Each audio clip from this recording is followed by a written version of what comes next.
Alright everybody, welcome back to my channel. Gotta sit up. My name is Stephanie Bree. I am a transgender woman. I talk about all things horror. Today I'm gonna wrap up the Chucky Child's Play series by talking about Curse of Chucky. Curse of Chucky is kind of the oddball in the series. It's not... Okay, I say it's the oddball because it's the one that has almost zero comedy. Like, there's not any real comedic moments in this movie at all. It's dark and scary and bloody and violent. And even the first movie was, you know, kind of scary, but not that scary. Kind of almost dark, but not that dark. But it still had humor. And I know, starting in part 2, and then, you know, they ramped up the humor and the cheese ball. By the time you get to Bride of Chucky, that's the norm. You got Bride of Chucky and then Seed of Chucky. And then Curse of Chucky's like, we're going to go back to our roots. And I'm like, but you can't take all the comedy out. Come on. So, yeah. It does feature Brad Dourif's real-life daughter playing a character that's a little too close to home for some people in the Chucky mythos. I don't want to spoil the cameos because they're pretty awesome.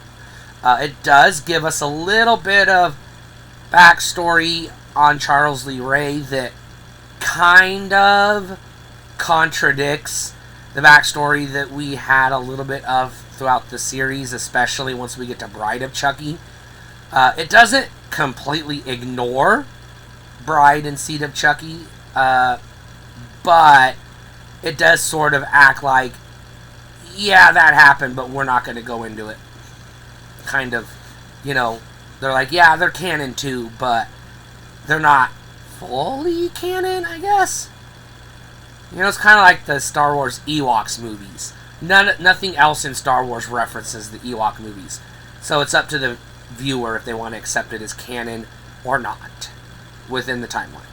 I like them all. I think they're all canon officially, in my opinion, and I think they're all good. I shouldn't say all good.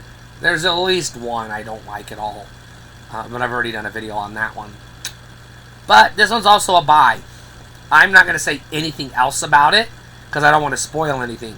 It looks great. The acting's great.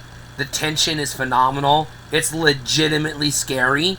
And there's one particular plot point that goes too far and was incredibly scary, and tensions were running high during that one part. And it has one of those endings that is like, yo, what the fuck?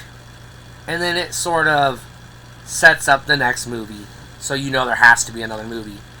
And there will always be more Chuckies, I guess. Don Mancini even said recently that he's working on another one, supposed to come out either next year or in the following year. We'll see.